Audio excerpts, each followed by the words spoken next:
what? Let me go and buy a knife. When I told him I got a gun on me, and I'll just put my arms in the air. Get on the floor now! I'm going to prison. I'm not coming home. Went to 14 jails in total. No toilet on the bus. So if anyone needs a toilet, then people just pissed there. 8.5 years at 21. I've seen people die in there. I've seen people get cut open. Am I ever gonna come home? Might have been GBH. Mindset was, jail's going to come anyway. It's what it is. I said, bruv, I'm not going home. Rich Dmain. Hello. Hi, how are you? I'm not too bad, thank you, man. That's good. Thank you for coming to the stool. So let's just jump straight into it. So tell me a bit about your childhood. Childhood was, for me, was I lucky from the get-go, I would say, man. From the age of 2, I lived with my grandma. So, you know, from a child, you're already experiencing separation from family and people, you know, you love and care for you. So childhood for me started rocky, I suppose, when I look back and analyze it now. Growing up through that was back and forth, always wanting to be with your parents, wanting to be with, and that continued up until till now. You know what I mean? It continued to now, but like as it developed, as age started kicking in, and you know, say about 7, 8, 9, you know, you start dealing with things differently. Anger, whatever it is people go through, you know, for me it was more quiet, just zoned into myself. But the feeling of wanting constantly, you know, it was always there. So I say it was lucky I was getting, because my nan was old school, you know, we was moving like every other month, like from house to house, well, say every 4 or 5 months, sometime a year, from house to house, school to school, never settling with people. From memories, it started extremely uh, different. I mean, there's people that go through it, but it was very different. Is there a reason why you wasn't living with why were you living with your nan and not your boyfriend? I think, you know, the conversations I've had with my mum, um, was that she says that she felt like I would have got more love over there at the time, you know, and she could give me what my mum felt like she couldn't at the time. You know, it's a conversation I've had this conversation with my mum. So she said, yeah, she just didn't feel like she had what I needed. And she you know, mother would say that she see me as a special child, so she just decided, like, listen, that's what it is. We don't know what was going on back then. We don't know how people's minds were thinking. We don't know, you know, how life was kicking. You know what I mean? So where did you grow up? You grew up in Birmingham? Yeah, so I started off the far side of Birmingham, and then started traveling up, like, so as if you say, um, Handsworth, Lozells, Aston, Digbeth, all the far side of Birmingham, and then started traveling up, you know, slowly. Smethwick, West Brom. I think we stopped at West Brom, to be fair, but yeah. Obviously, Handsworth, West Brom, those kind of places are like notorious in Birmingham. What was your childhood like growing up in at that time as well, in Handsworth, West Brom, that kind of place? That's where a lot of, you know, you start seeing things different. So even through like Lozells and then to Handsworth, I think that was one of the moves we done. Like, you start experiencing different things. You start seeing, you know, the fights. You're 10 years old, you're seeing fights, you're seeing people get stabbed, you're seeing like, you're hearing that somebody's just been shot up there, but you ain't taking it in, it's just happening. I mean, it happens now on social media, it's everywhere. But then you're actually living it. You don't know unless you witness it. So it was like that. So once we moved to like Handsworth, you know, I was a footballer, so my main thing was just football. I was zoned out, football everywhere I went, you know. And even that, I had a football tournament, and it was a big festival, and I'm in Handsworth one time, and then like, I think someone got shot at the festival. I'm like, we're like, what's going on here with kids? And funny enough, I only remember that incident. about a couple months ago.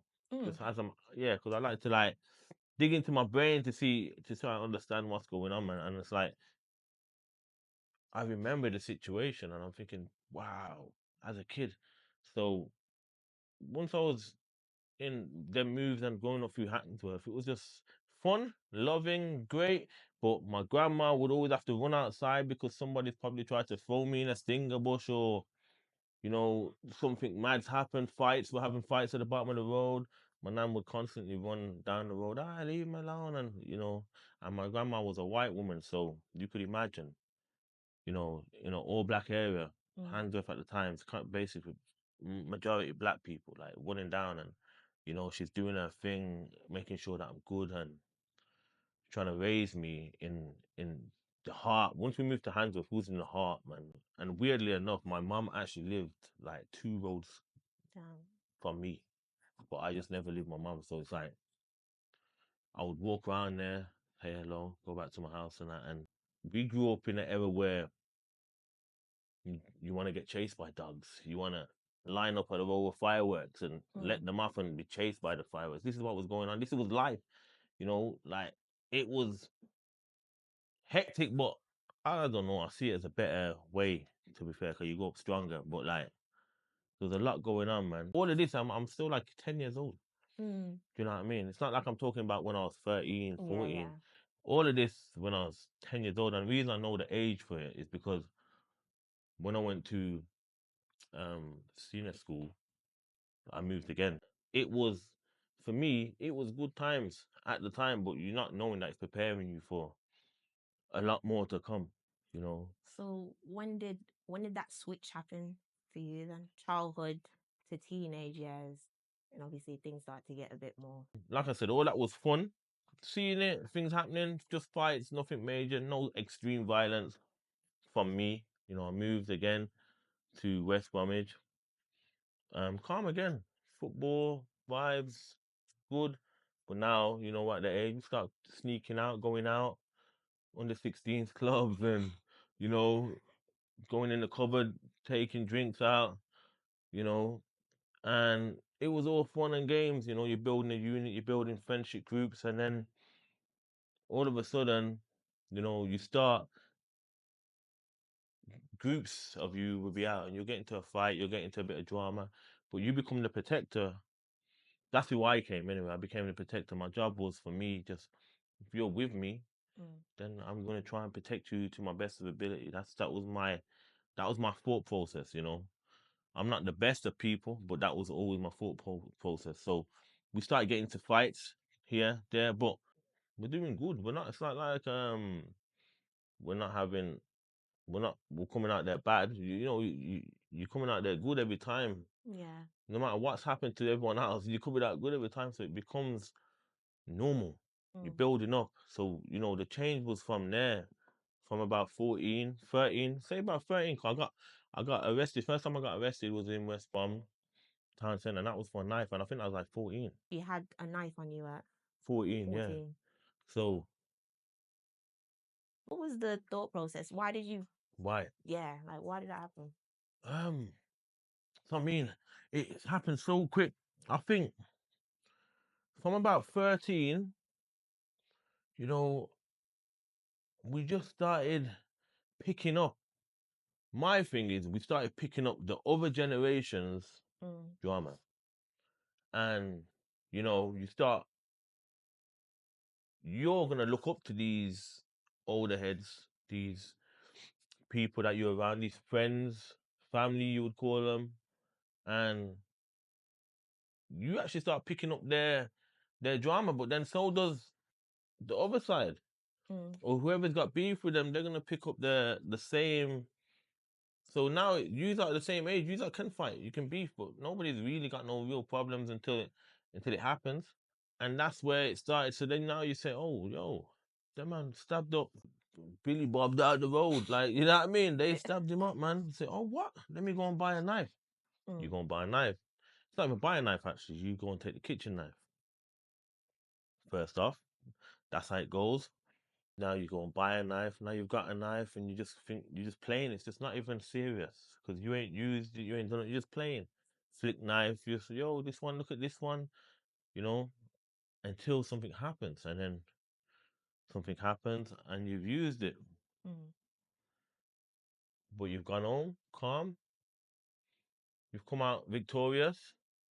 Nothing's happened. You ain't got in trouble for it. You carry on.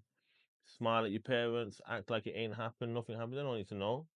Mm. And go again and again and again before that becomes normal. Then before you know it, you know, you're getting yourself locked up. Like I said, 14, knife. And that's how easy it became. The transition. That's how easy it was. It was just friends realizing that, oh, they're doing that. Oh, we need to get that. We'll get that. You'll see other friends with knives. I've always been around older people, so they're definitely going to have tools. And it's, oh, you've got that. Oh, yeah, I'll get that. And you know, you start purchasing, and now the the transition has happened. Mm. You're him. You're active. You're ready to use whatever you have, and that's how it was for me at 14. Not even knowing that's who I am, because I'm still walking around with a football and a knife. So it's like you don't even know who you're becoming. You know, and that's who I was. Yeah, that's mad. A football and a knife. That's crazy. Exactly. And Pokemon cards. Do you get what I'm saying? It's that serious. Like that guy, knife, football, and Pokemon cards going to school, you know, and just on one. And I kept getting from there. I think I got kicked out of school like from year 8. Then I got back in. I had a big up Fitzroy. He gave me mentoring, Mm. got me back in. Year 9, I think. I got kicked out again. Big up Fitzroy again. He got me back in. No, I went to like a center for a bit. Then he got me back in. And then the center's mad again, so we'll stop there. The center is it's like a small. It's not bad people. This a center, so, Mm. you know. I say it gets you ready for prison because Mm. you're just there. They're teaching you minimal, and you're just keeping up with you with all the other youths that are supposedly bad. Mm. And when I look at it now, with the stuff that I do now, I don't look at them as bad kids. I look at them as kids with they're extremely smart, a lot smarter than the average person, and I feel like it goes down the wrong path and they get themselves into a certain situation. But that's where I ended up, and then I got back into school for like 1 day a week for like fighting in school. So they said you can have 1 day, but I was in like a cube, like this, just with a book. That was my 1 day a week. That's mad. So when you look at that now, that's prison. Mm. Isolation, innit? Yeah, Isolation. yeah. Yeah, 1 day a week. That was me. Once I started doing that, in the end, I got into a big fight at school, caught a case in school. After all them years fighting to stay in school, I'm talking years, like look for fighting to stay in school. Like I actually started liking school. Mm. Yeah, I mean, remember, like I said, I'm a footballer, so I had the bonus card to do what I want, kind of thing, because the team always wants me to play football. And I said, yeah, play football. Mm. I was good at football, so I was getting a pass for that. But like, got into like last year, we're getting ready for GCSEs. They've let me back in. Like, I think now we've got to 2 days a week or something. I'm almost back in. They said yes, and we're gonna let you take your GCSEs because at first they weren't gonna let me. Mm. And then we're in a classroom, French class. We're going through it, and I'm the joker of the school. I'm the joker of the class. I'm a joker outside school. That's what I do. I'm more in tune with that now. Yeah. But I was just having fun, joking, and then some guy said to me at the time, you know, he's throwing slander at me, and I'm like, oh yeah, so throwing it back, and then he goes, "Suck your mum." Now back then, that was a violation in every way. Now it's calm, it's calm. You hear it everywhere. Told me to suck my mum, and me not thinking, I picked up. Everyone's laughing, Mm. so that in itself has triggered something. It's a blackout moment, and it's like I've just picked up a chair and I threw the chair. So as I threw the chair, it bounced off the table and a leg hit his face right here. But it opened up his face like that Oof. in school. Do you get me? And I'm like, I see it, I panic, and then I realize everyone's watching. I need to be a bad boy. I start shouting, yeah, yeah, that's what you get. You get what I'm saying? And then walk out. And then it's like, okay, before you know it, police, case, charge. What did they charge you with? I think I got, might have been GBH for that. Grievously bodily harm. That's a Innit? big charge for that It's age. bigger than ABH, because Mm. it's actual. So grievous because of the blood spill, and we're at school, you know. And I'm like, yeah. And from there, you know, it was like, just, wow, how am I in this situation? I think I ended up going to like probation for that. I was school, like I'm a student, so probation, and I had to do like community service, and from there it was like, remember, we ain't even left school yet, and you already, if I had my paperwork, I think my record was already getting hefty at 16. Obviously, because you're already in kind of in that lifestyle. You know, you said you're walking with knives, footballs, Pokemon cards. So, like, at that age, getting that charge, are you gassed about it? I'm not fussed. Yeah, I'm Okay. not fussed at all, because first of all, they ain't send me jail. Second of all, by 15, I'm already active with my knife. I'm already selling. Back then, it's more weed and rocks. You get what I'm saying? I'm already coming across certain money. I'd go hit a sale pattern, do what I'm doing, go back home, calm. You know, I didn't have a curfew. She didn't give me a curfew. She just said, when it gets dark, come home. And then after that, it just died out. I come home when I want. Plus, she sees me.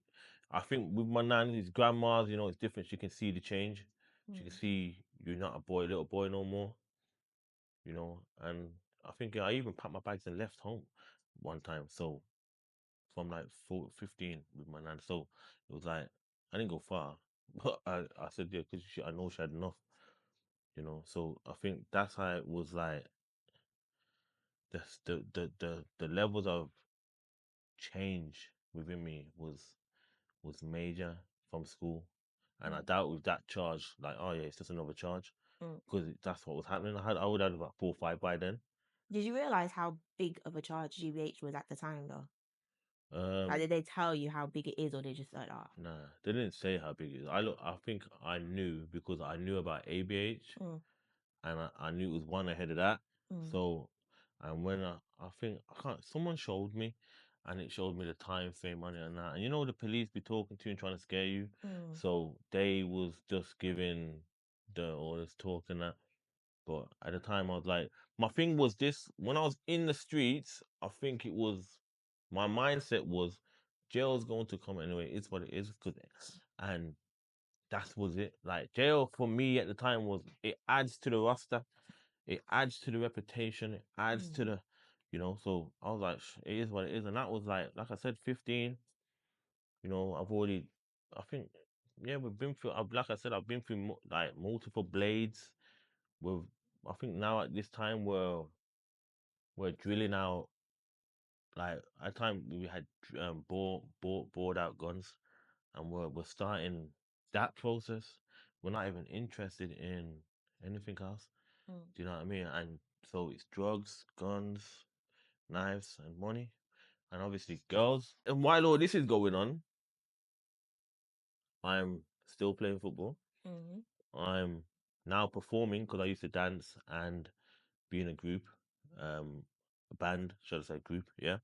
Now performing live on stage in front of, like, I think the biggest was like 10,000 people. I'm still trying to make the change, but I've got a life to live. So I'm actually at this age, I'm still, I mean, I'm going to school, and because I'm in the group and I'm doing music and I'm dancing and I'm basically how you would see on social media someone going viral for what they do. I was going viral for what I do, the shows and stuff at that age. But the underlying issue was that I had so much drama going on. It just eventually fizzed out to I had to leave it alone. What was the charge that led to your actual prison sentence? Um, so my original charge was about 2011. Yeah, about 2011. I got arrested on the high street in West Bromwich, where I put my shop, right where I put my shop, um, for firearm, and I had like bits of bobs of like drugs. I mean, like I said, I used to move a bit of So I had like drugs on me, but the main charge was the firearm and obviously the bullets that come with it. So London Day, obviously, so firearm police would have had to. Are they the ones that arrested Yeah, you? yeah, yeah, Tell us about that day yeah. when they came. So was that day there for the firearm was like again, like I said, it all becomes so normal that you have this, and I'll be walking up and down the roads, high streets, swimming, hang it up. Like I'm telling you, it's Not mad. swimming. Yeah, yeah, go swimming, hang it up in your pocket. It's like having a phone. Do you know what I mean? Barbers on my lap in a chair under the sheet, like it would be anywhere, and it'd be like so normal that it got me locked up. So the day was like a relaxed day, hot day. Vibes are happening, everything's nice. I didn't even have it on me that day. Mm. For once, I'm just like, but I needed to have it on me. I just felt like I needed to have it on me, so I didn't have it on me, and I think I went out my way and went and got it. I called taxi. Like I'm talking about, like who I don't need it. So no, I'm going to the barbers. I do not need this, Mm. you know, and I'm going to the barbers, and I'm like, you know what? Let me go and get this. So I've gone out my way, caught a taxi, gone and picked it up, picked up a 38 revolver, and I've got it, and I've called taxi back, I think, and then I'm in West Bromwich, so I'm just walking the high street now, and I've gone to the barbers, sat down, jokes and everything there. People see me, waiting for me, yo, gassing me up, bad boy, this, that. See, my man's a serious you, all the talk, all the hype, love it. That's what I like. I wanted that. I walked in knowing that was gonna happen. So all of that, you know. As I'm sitting there, I see a police car go past. Now at the time, you know what police is what police. If these police see you, something's happening. Mm. It's the same, like something's happening. If they see you, they're just gonna bother you. So they go past and they're looking, but they go past, and I'm like, okay. And they go past again. I said, yo, have you seen this? People say, yo, you seen this? I said, yeah, man, they're just up and down. Something must be going on. Because, in my head, could never be me. What? You that brave? Nah, nah, nah. Because by this time, friends have already been locked up for certain things. I'm saying, they know they need gun police to come around here, man. They can't just stop me. Mm. We're not doing that. When you have that confidence, as normal police cannot stop you, Mm. that in itself just boosts your head. Like you think you're invincible. You know what I mean? So Mm. as a kid, no police can't stop me. You're not allowed. They know. Like okay. So I'm there in the shop. They're driving past, and I'm like, okay, what are they doing? Everyone's like, yeah, man. They're looking for someone. Could never be me. Like I said, couple people leave the shop, and the next thing you know, another car drives past, different type of car, gun police car now, BMW. You know what type? Low. It's okay. What they're doing must be busy out there, isn't it? Something's going on. But as people leave the shop, they're waiting for people to get around the corner and grabbing people. Mm. So then I phone one of my friends was off, but not locking them up. They're just setting up. Mm. Uh, at the time, obviously for me, I didn't know, but they're setting up for me. So anyway, phone's off. But again, I'm a young you. What we're talking 2011. I'm 20, maybe 20 or 21, and I'm having a drink, right? I'm having a drink, and all of a sudden, a couple more people leave. Nothing happens. They're gone. Can't find them.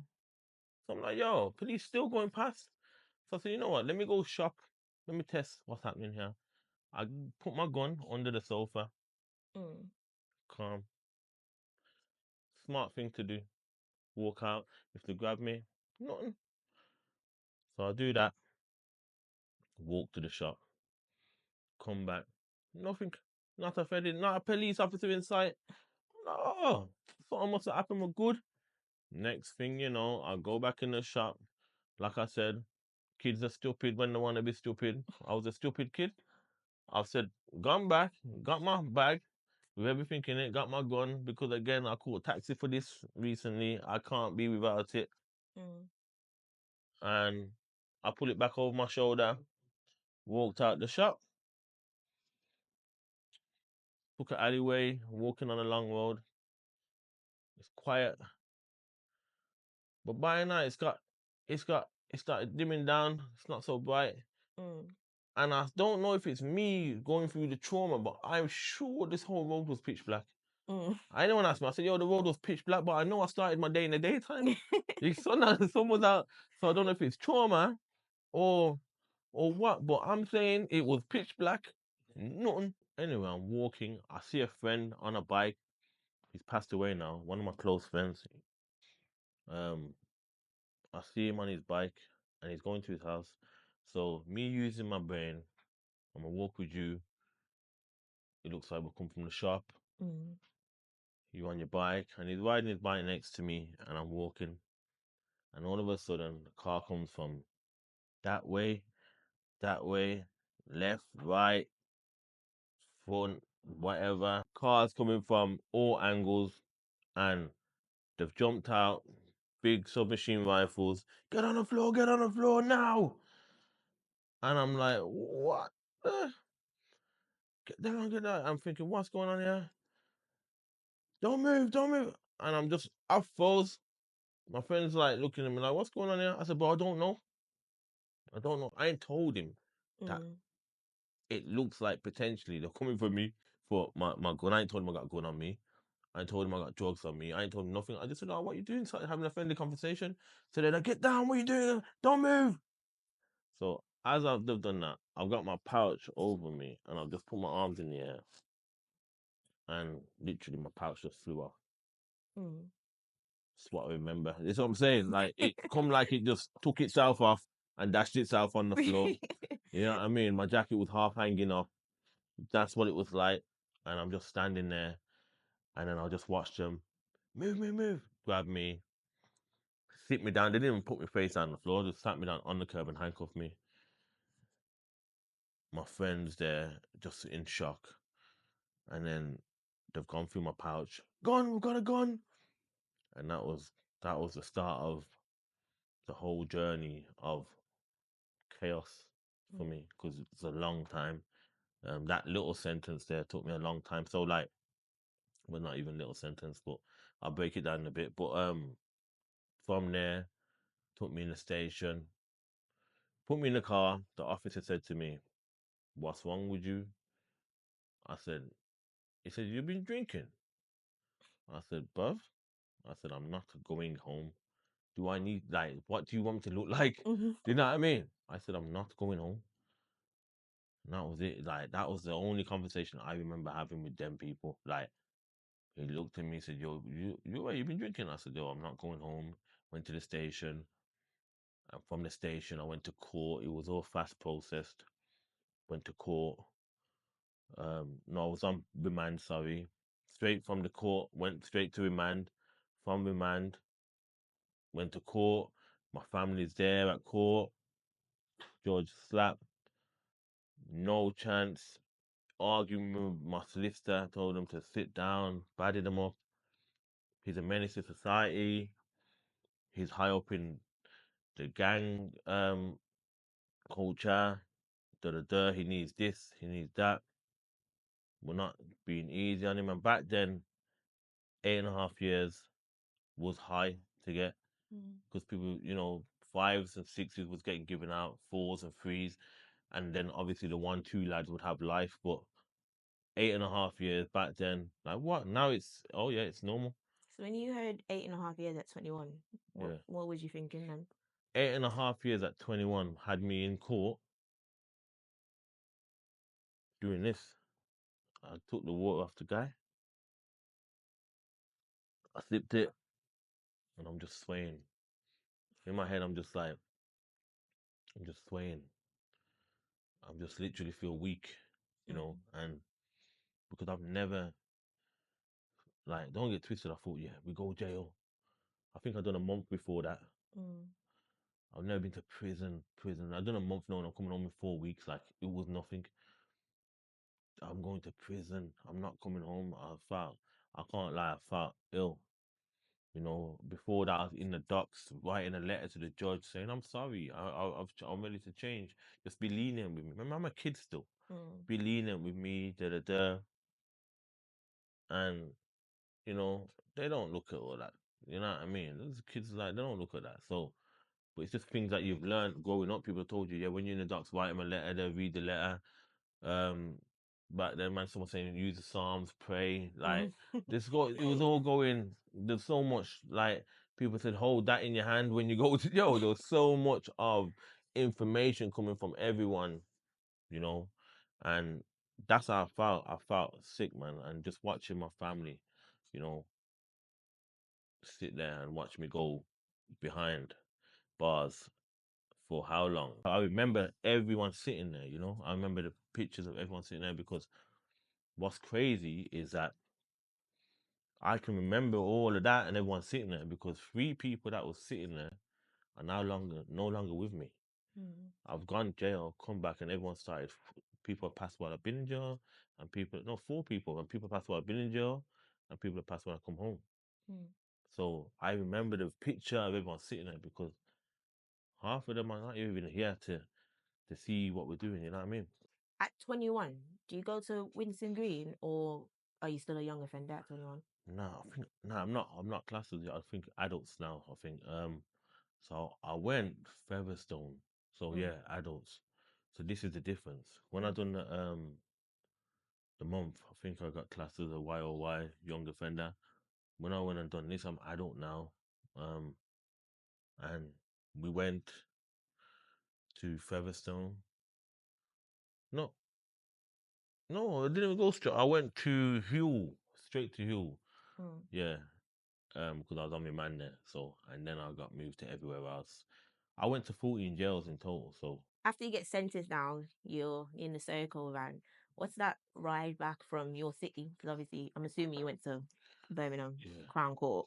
So from your city, out to of your the city, yeah. never coming back until That's what I'm obviously you're saying. That finished. they're actually taking you out of your city. Mm. You know how mad it is getting taken on a bus without like without wanting to, right? But like you don't want to, and being told this is where you're going. You know, we're on the bus. This is a prime example of how the bus has slightly changed now, but this is a prime example to the space. So where my legs would be, they would be Mm. touching the wall, Mm. and where how I'm sitting, because they make it straight. There's no bend, nothing. This is how you'd have to sit in the bus like this, and that's your space. Your elbows touching the wall. Your elbows touching the wall. This is the bus space, and you're there. So if there's traffic, trust me, it's peak. You know, and the best thing you can do is put your feet up like that and stay like that for like 3 hours. You know, What about the toilets? I never there's like. no toilet on the bus. So if anyone needs a toilet, then People just piss there. nah, Yeah. that's So there's no toilet. This is the space. They push a sandwich under your door, a bottle of water. At the time, I don't eat sandwiches, so I just had a bottle of water, crisp, and you know, this is the space. You can stand up or you can sit down. mad. And if you need the toilet, you go there because sometimes what happens is that you're on the bus, traffic goes crazy, they have to wait in the traffic, then they get to a prison and the prison's time's cut off, they're not going to let you in. Mm. So they have to now take you somewhere else, which is local, but it could be an hour away. And now you're stuck on a bus again. So shit, piss, whatever it is, you do it there. Yeah. So, okay, so you said that obviously if the time cuts for the prison, you have to go somewhere else. So then you're just in there for like what, a day, a week until the In the prison's other ready for prison, you. Yeah. um, it's a mess, man, because you supposed to be there for like a day or two, but Mm. because it's paperwork that has to be transferred, it now takes a couple of days. I mean, a couple of weeks, could be months, because paperwork has to get transferred, and then by then you're already settled. They just take you because it's bidding. They buy your number, your prison number. Mm. You know, they own you, and if they send you to another prison, for instance, you go court without your paperwork, you have to go back to the place who's got your paperwork because that's Mm. they own you. So you know, you go to a jail, say, because this is how it would work. It's crazy. So imagine they say you're going to, at the time, they would say you're going to a good jail, which people, because we know which jails are better to go to, depending on what you want to do. If you want to be a gangster, if you want to be a drug dealer, if you want to educate yourself, you know what jail. So if they said to me at the time, "Oh, you're going to Doncaster," Doncaster at the time would have been a decent jail, football, good food, kind of not bad, bit of leeway, you're out your cell a bit more, and that was shut. You go to Strange Ways instead, right? For instance, it's a mad mix, but it's possible. They're the only ones that are taking you. They take you. You're there. They ain't letting you out. They ain't letting you go so easy. They're holding on to you because you're worth this much money. They're holding on to you, and then you're stuck for a long time, and then it would depress you, man, because you have to consistently meet new people, build up new things, find out who's gonna do this, who's gonna do it. It's crazy. What was prison like for you? It came in stages. Mm. So again, I got the sentence. I clicked on the bus. I switched on. I knew a few people coming off the bus. I said, "Yeah, we're getting padded up together, you know, um, so we can manage the jail because the induction wing's the worst part of the jail." Um, and I switched on. I said, "Listen, I can do this. You know why I can do this?" I said, "If because I looked at everyone else that's doing it. I said, if they can do it, well, I'm, Mm. I'm, you know what I mean? I know what I'm on. So, and I tried to switch on, and the bad boy mode now is all the way on. You can't turn that off. You have to make sure I had a way about me, which is what I thought. And I think they throw you in a cell. So you go through your induction. You know, you get your one phone call maybe. They take you upstairs. They throw you in a cell. You might be in a cell. I can't remember if I was in a cell with someone I don't know after or before. But when I went the first time, I think I got the guy off the bus and I said, "Yeah, we're gonna set up here." And you sit down with your bag, your dirty mattress, your dirty cell. You just sit there and just look around. This is how you would sit. Just sit there and just look around and just be like, it would hit you like, this is me. This is it. This is me, man. I'm not going nowhere. And I think for me, it was like, okay, get your head around that. And I just started building up like that. And then, I start, you know, I'm very popular. So I knew a lot of people. So for me, it's not so bad. People know me. But then, when you get your door shut again and slammed, it's Mm. back to just you. So that's where the mental kicks in. You have to deal with that. And I think that's what it was for me. So for me, just the jail thing, it it had its ups and downs for me. There's a lot of roller coasters. I've seen a lot of mad stuff. I've seen people die in there. I've seen people get cut open. I've seen just a lot of traumatic stuff in there. But at the same time, you know, I had to survive, and that's all I was on when I was locked up is Mm. just survive and get out. So you mentioned that you watched someone, does it slice their neck open? So the neck, you know what's mad? The neck, right? Because he done it wrong, and with a blunt blade, it wasn't as bad as the geezer that slit his wrist. Mm. So with the neck, he's done it. He's just going through stress. I don't know. And he just tried to cut his neck. And you could just see it like slowly piercing, like as he's done it, you know, because you have like a glass flap on your door. So it's open or shut. If it's open, you can kind of see it in the sound, you know. So he's just trying to end it. But because I'm saying that wasn't that bad because it never really pierced nothing, right? The geezer with the wrist, right? Like I don't know what he done, but he opened it up to the point where it was just going like that's something I remember. Because that just opened up and started going, and it wasn't just spraying like a film; it was going plumping. It was horrible, Mm. and I'm like, bruh, what the? And it was all over his girl. you know, because in there, the one person that can drive you mad is your girl, or someone that you love. Not even your girl, just say someone you love. Um, and it messed him up, man. And he didn't die, but they had to come in, wrap him up, take him hospital, and that was like watching that for me was like, this is what it is. It can get to you. I've seen people go to the nurse, come back, go to the nurse, come back. Next thing you know, they're on mental health drugs. And next thing you know, they're not the same person. They're not the same person. And they can't really get off the drugs. And we're talking about bad boys. We're talking about killers. We're talking about drug dealers, you know? So everyone that's talking about we can go prison, it's minor. Just mind you don't end up at the nurse one day and they put you on some drugs because, you need it. Because they say you're too violent or, you're going through stress. You could be in prison and your mom could pass away, dad could pass away, anyone in your family. So now you feel like the doctor will say, yo, I've got these antidepressants for you, calm you down because I know you have anxiety. Because you will have anxiety if someone like that passes away. So just like pass the drugs, man, pass them, you know? And I never had them. They offered though, but I never had them, because I've watched people get hooked on them and I know the effects of it. And I've had friends come home and they're not the same. So, that's the reality of it. I've woke up and a geezer stiff on his bed like that, just stiff, with green fluids coming out his mouth. And we watched that.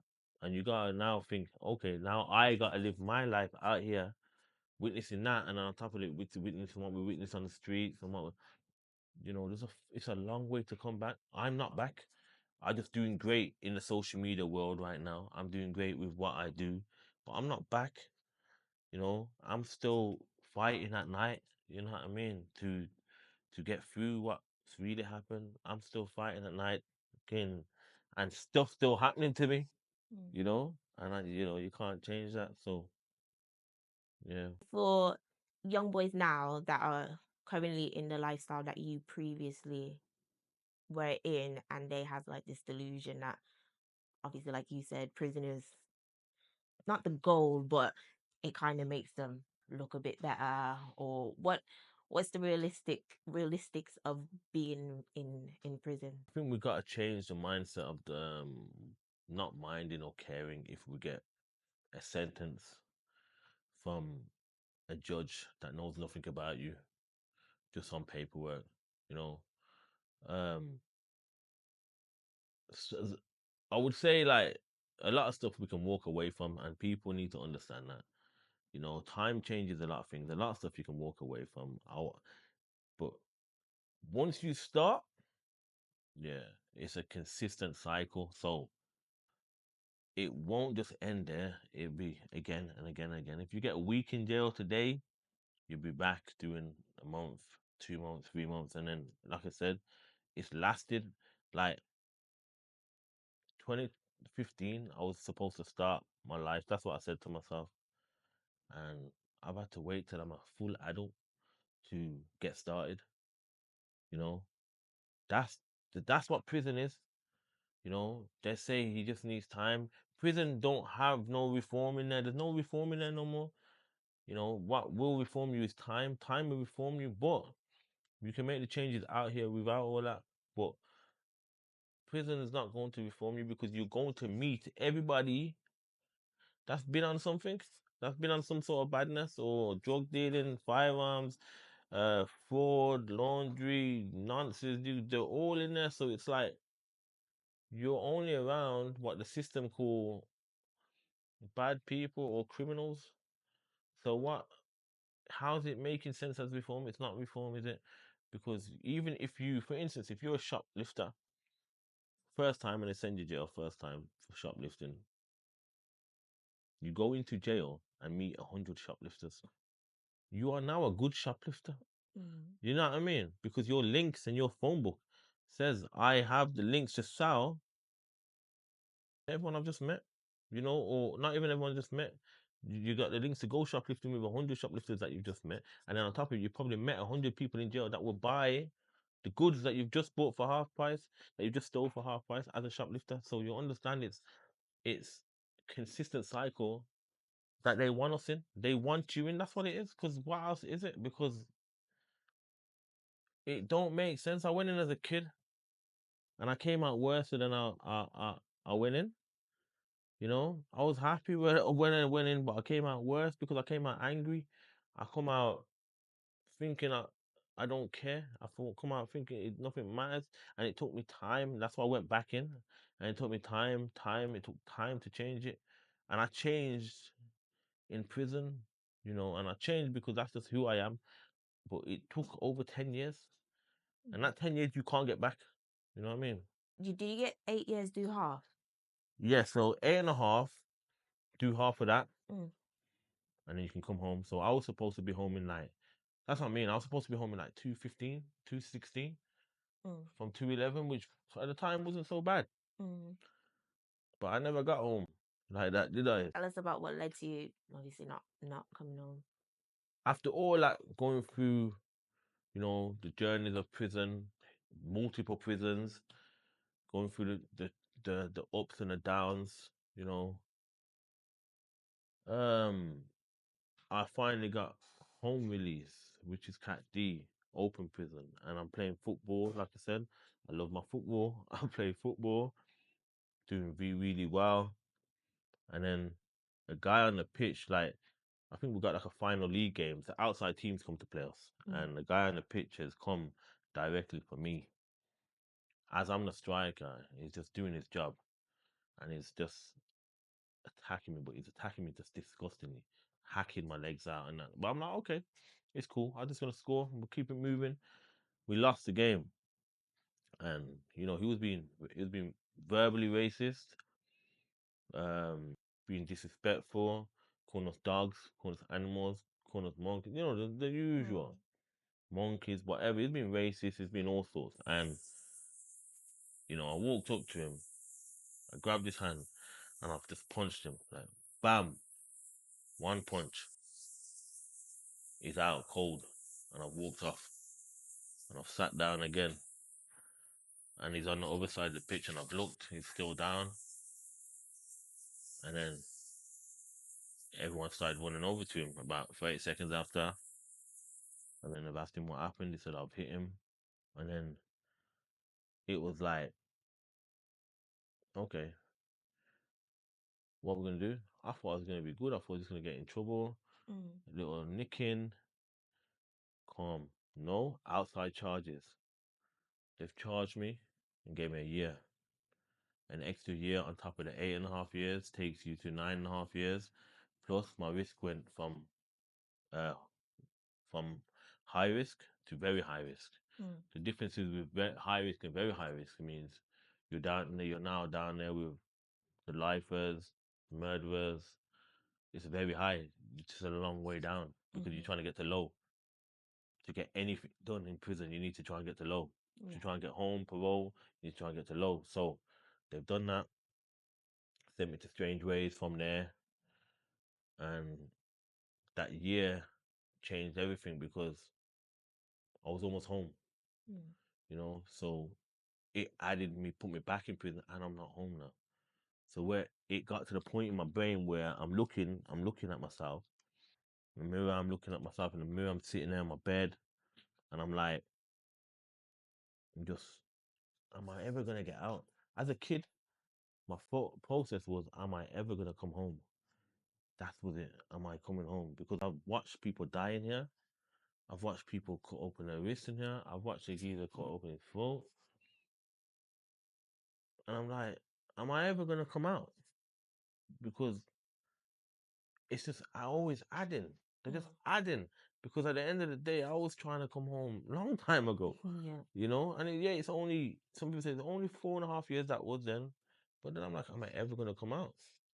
Now it's gone to 5.5 years, and then I finally come home. You know, and then they sent me back. So like, what was that? So what did you come? You got home, like you got released, like that was Yeah, your release date. yeah. So after 5.5 years, Mm. well, just five something. Um, they let me out. So what's release day like for prisoners? For some, you see it on social media, bottles, cars, friends. I've never done that. I think you're gassed that you're going home. Mm. You give away all your stuff, Mm-hmm. gassed. Literally, you don't. Me, I'm superstitious with it, so I'm giving everything, earring, everything. I don't want nothing. I'm going out there with nothing. I've got a clothing parcel waiting for me. I put it on, cool, gassed. But every time I've come out, I've walked out. I got a few friends there, maybe gassed. Yo, come, we do this, we do that. Go barbers, the usual. But I'm lost. Mm. Everything's just moving fast. Even when you're in a car, it's moving too fast. It's not even going fast. People around you are moving fast. So you're giving the smiles. You're giving the yeah, man, we're good. We're back, vibing. But you're so lost because mentally you're off focus. Is that scary for people that come out of prison? Because like obviously, unfortunately, you're institutionalized. You're used to routine, used to certain kind of food. You know what time you're gonna get up. You know what time you're kind of gonna go to sleep, work, whatever. And now you come out and you've got to, because now you're an adult. So there's council tax, there's housing, there's Wi-Fi, there's phone bills, there's all these things. Is that scary? Do you think I'm gonna go back because I don't know I think how to manage? That's a great way of explaining it on a scale of you go jail at 21, 18 even, and then come home at 25, 26, where you had no responsibilities, had no bills, no nothing, like you said, tax, tax, properties, Mm. and then all of a sudden, so you was making money, but now you got to make money for different reasons. So you come out, they put you in a hostel. So with me, I came home to put me in a hostel, and your responsibilities are different. Your money pattern's different. You need money. You need to survive. You need to be able to still keep up with the narrative that you're still the man. You know, because in there you'll probably spend most of your money, and then you still got to keep up that persona. So it's like, what do you do? It's scary is not the word. I think it's more you're broken, man. I think trying to catch up, and then you end up back in. Exactly what I did. What led you to going back in to prison the second half, I should say? I needed to make some money, Mm. so I just started shouting again. You know, and they grabbed me straight away. What Um, was that day like for you? I was fighting with them in the police station. But you know what's mad? So they grabbed me. I'm like deflated again, knowing that I'm just gonna go straight back to jail. You don't get no conversation, no courts, no nothing. You just know you're going to jail. I'm like, yo, as soon as they grab me, we're in the police station. They're trying to get the drugs off me. We're fighting. Me and the police are fighting. I'm naked. Yeah, I'm naked because they stripped me, but they're looking for drugs. I'm just fighting with them, and but there they've locked me up. Once I found them, and all I'm saying to them, just send me to jail. I'm not interested in nothing else because police station is the longest thing to be in. I'm just like, listen, send me to jail because I just know there's no going home. You're not gonna give me bail. Just send me. So that's what I said to them, and obviously you still got to go court and that. And then I went to jail, and then this time you're more broken than the first time. The first time, see, the first time I went to jail, I didn't mind. I watched my family in that, but I didn't mind because I was in that life, Mm. happy to be in it. I'm a bad boy. Cool. Jail. Oh, it's part of the game. The next time, yeah, I'm trying to make money, but I'm growing. I'm understanding how things work. I'm becoming a man. I'm more like, I'm fuming. I don't want to be here, Mm. And it slowly got like that. After, I think in total, I spent, so my sentence only originally finished from 2011. I only really finished jail 2021. 2021. And that was all because I started an 8.5 year sentence. See, people do the maths, it's more than I ever expected to do. Mm. They say you do half. Probation ain't playing that. It's not half. When you come home, you gotta jump through hoops. They're gonna mentally poke you. They're gonna test you. They're going to really have you signing on every day for 4 years, hoping that somewhere along the line you miss an appointment, you get a warning. Who you sleeping with? We need to know who you're sleeping with. Who's your girlfriend? We need to know who your girlfriend is. What car did you get in last week? We seen you with some boys in a club the other day. Who was you with? They're testing you, and then once they got you, bam, they send you back. Mm. Yeah, man. You went to prison at 21. Yeah. And you came out 20. The first time you came out at Mhm. 25. So is it a thing where, because obviously nothing moves in prison, you're kind of stuck in the same place? Do you feel like when you were 25, when you came out, do you feel like you were still 21? Yeah, I still feel like I'm 21 now. Mm. Like, if you see my socials, other than the fact that I do a lot of analyzing with myself and people, you look at my social, you see that I'm like a young lad. Other than the fact that I've grown and I educate myself now. You know, I read and do stuff. But if it wasn't for that, I'm 21. Yes, I'm still 21. I'm still 21. Facts. But is that obviously not just for you, but most people? Is that because obviously that's the age that you went in and everything basically stops, doesn't it? Freezes, Yeah. freezes. Yeah, it Mm. freezes. Like we seen a car after about 3 years. We seen a car inside the jail. Like they gave you a mechanics course, and I was like, "Yo, a car!" Like it freezes. Everything freezes, man. Everyone that goes to jail mentally has a pause, a block until they come out. Like I said, the best thing you can do is try and educate yourself. You know, if you're in that situation, that's what I started doing towards the end of my sentence when I realized I've done way too long. I just started reading every day, you know, and trying to educate myself. But I think, yeah, 21 is bang on. I probably aged a bit now 'cause I've been home a bit, so I'm probably like 24, 25. Yeah. Yeah. So when you came out for your final time, what was your plan? To never go back to prison again? So I made a plan in jail. So which clothing?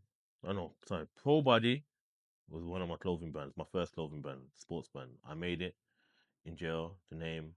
Same with Rich, write it down, Rich Dmain, clothing brand, entertainer, all of this. Everything I'm doing now, I writ from in Mm. prison.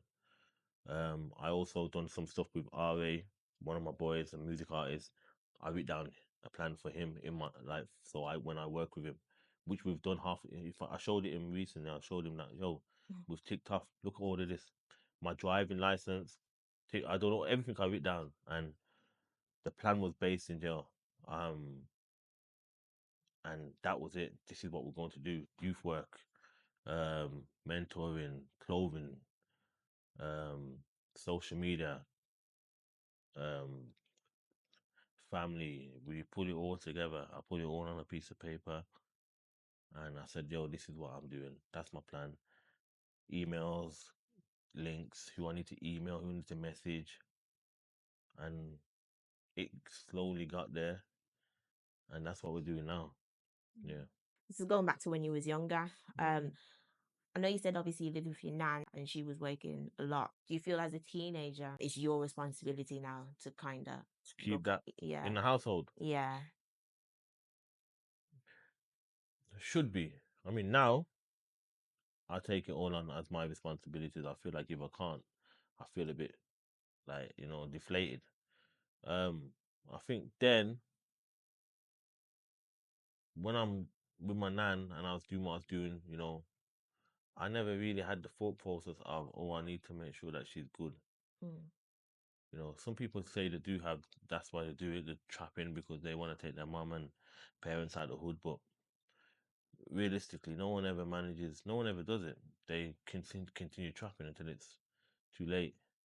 But I never had the thought process of doing that.